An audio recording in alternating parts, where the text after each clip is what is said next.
مای لویال فرند، چطورین بچه‌ها؟ رزی تایم اینجاست، خفن و پر انرژی. بچه‌ها یه سری جدید از خوشحالی گل خفن توی FC24 براتون آوردم که نگم براتون، قشنگ میتونین باهاش حریفاتون رو فشاری کنید. البته که من اصلا آدم تاکسیکی نیستم و هیچ وقت حریفا رو فشاری نمی کنم.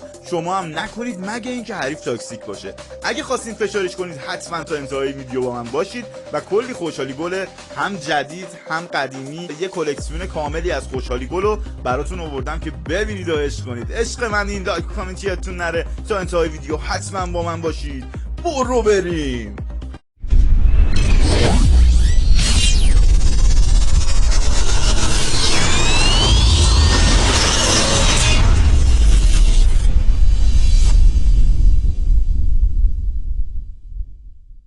برای اینکه یه ذره پوز بدم از تیمم بچه، اسپیسی راولم راستی بستم، راولم اینجا داریم از این به بعد.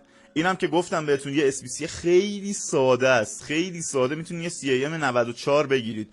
تیمم که دیگه نگم براتون، دیگه میخواین نگاه کنین تیمو ببینید چطور، نظریاتتون رو میتونین بگین دیگه توی کامنت ها، نظرتون رو راجع به تیم بگید. بچه از 0 تا 100 میتونید به تیم نمره بدید. حالا جرأت داری بیا بنویس 0. الان یه عده پیدا میشن میام مینویسن 0. حالا نگاه کن. ولی جدی بچه‌ها از 0 تا 100 به تیم نمره بدید. تیم اینجای کار البته خیلی هم عجیب نیست، اینجای کار تقریبا 6 ماه از FC24 میگذره و 6 ماه دیگر رو داره، هنوز به نیمه FC24 رسیدیم و تیم تقریبا میشه گفت بدک نیست. الان بچه‌ها قراره توی اسکواد بتل خوشحالی گلا رو بهتون نشون بدیم، بریم اونجا گل که میزنیم من خوشحالی گل رو میزنم، خوشحالی گل رو شما ببینید، بعد بهتون میگم با چه دکمه‌هایی این خوشحالی گل رو باید بزنید. برو بریم براش. تا انتهای ویدیو حتما با من باش و بهم بگو که کدوم خوشحالی گل رو بیشتر دوست داری و یه خوشحالی گل هم شما به من بگید. توی کامنت ها بنویسید خوشحالی گلاتون رو، خوشحالی گلا، هر چی خوشحالی گل که بلدین رو توی کامنت ها بنویسید که بقیه بچه‌ها هم استفاده کنن. دم همتون گرم. برو بریم.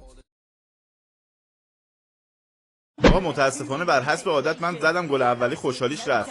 بس این خوشحالی گل آموزش بده، میزنه خوشحالی گل بره. راول میزنه. بچه اولین خوشحالی گل یکی از معروف ترینا خوشحالی گریزی، این که خیلی این خوشحالی گل جلو کسی بزنید یعنی این که آقا شما هیچی اونو حساب نکردید.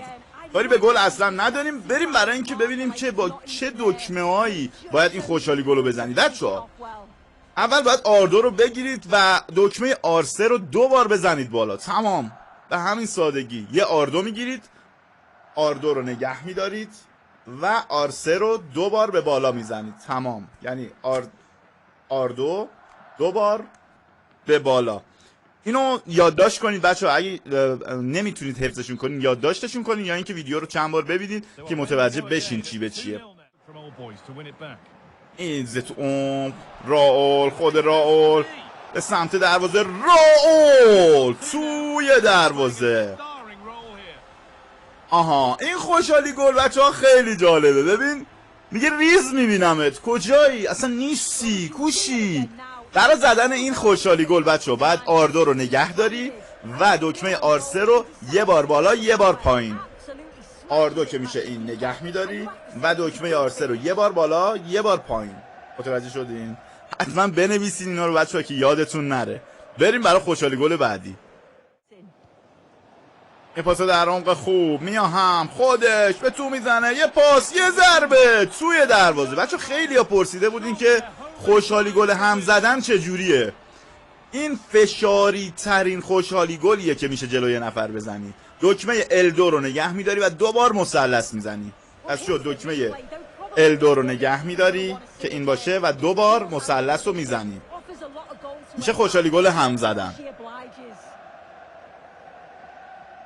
ولی نزنید جلو کسی بچه‌ها، خیلی فشاری میشه، مگه اینکه حریف خودش هم بزنه. یه بازی بود یه گل حریف به من زد، هم زد، 5 تا بهش زدم، هر 5 تا رو براش هم زدم، لفت داد. بریم برای یکی از محبوب ترین خوشحالی گلا که خیلی دوستش دارین، خوشحالی گل کریس رونالدو. خدایش خیلی حال میده این خوشحالی گل. بچه‌ها دکمه R1 رو نگه میدارید و یه بار دایره رو میزنید. تمام، دکمه R1 رو نگه میدارید یه بار دایره میزنید به این صورت. تمام. خوشحالی گل کریس. الان یه عده میگن چرا خوشحالی گل مسیو نمیگی، همش خوشحالی گل کریس رو گفتی. الان توی این گل قراره بهتون بگم که مسی چجوری خوشحالی گل میکنه. تمام. بچه برای زدن خوشحالی گل مسی L1 رو نگه میداری، L1 رو نگه میداری، یه دونه مثلث، به همین راحتی. L1 رو نگه میداری، یه دونه مثلث. این خوشحالی گل مسی شد. بریم خوشحالی گل بعدی. خب شنیدم میخواین یه خوشحالی گل بندری تور ببینید که باهاش بزنید برقصید کلکا. پس توی اون شوت میاهم. ببین میری برای رقصیدن. بابا چقدر اینا با اینا چقدر حریف فشاری میشه به خدا. بچه برای زدن این خوشحالی گل R1 رو نگه میداری، شو که سمت راست رو 2 بار میدی بالا. پس شد R1 R3 رو 2 بار میدی بالا. خوشحالی گل بندری میزنی اینجوری. یکی این ور کارا چی عزیز من. بریم خوشحالی گل بعدی. بچه برای زدن خوشحالی گل ایکیوسان شما باید ابتدا یه گل به ثمر برسونید به این شکل. بعد بیاین R1 رو بگیرین 2 بار مربع بزنید. ببین میاد اینجا میشینه و میره توی خلسه. آز خلسه ها، نه توی خود خلسه. پس برای این خوشحالی گل بچه ها دکمه R1 رو نگه میدارید و 2 بار دکمه مربع رو میزنید. تمام. بچه ها یه خوشحالی گل هم داریم، خوشحالی گل لاتیتوره. یعنی میشینن قشنگ یه سلفی لاتی میگیرن که خیلی هم این خوشحالی گل رو دوستش دارن بچه ها.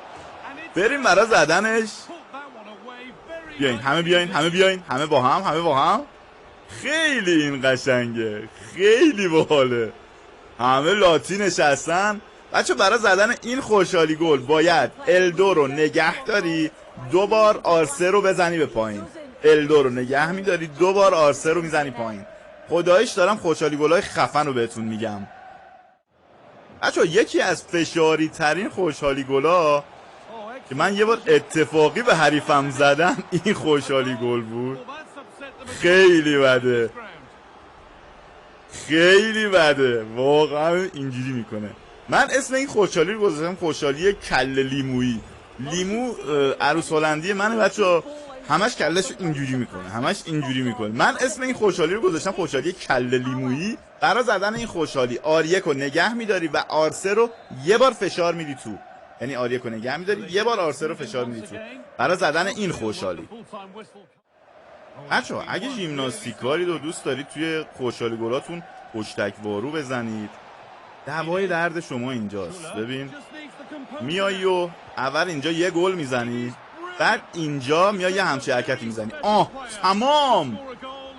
بچه برای زدن این خوشحالی گل پشتک L2 رو نگه میداری و دکمه R3 رو 2 بار میزنی بالا. L2 رو نگه میداری، R3 رو 2 بار میزنی بالا. میشه خوشحالی گل پشتک. این الان چرا اینجوری کرد؟ قشنگ زد، خدای قشنگ. خب بچه‌ها بازی تموم شد. اصلا کاری به نتیجه نداشته باشید. لول بازی روی پرفشنال بود برای اینکه من بتونم گلای زیادی بزنم و خوشحالی گلا رو بهتون نشون بدم. پس یادتون نره بچه‌ها توی کامنت ها حتما هر خوشحالی گلی که بلدین رو بنویسید که پارت بعدی خوشحالی گلم باز براتون بذارم که یه سری خوشحالی گلای جدید براتون بیارم. عشق من این دم همتون گرم که تا انتها با من بودید. تا ویدیوی دیگه خدا نگهدار.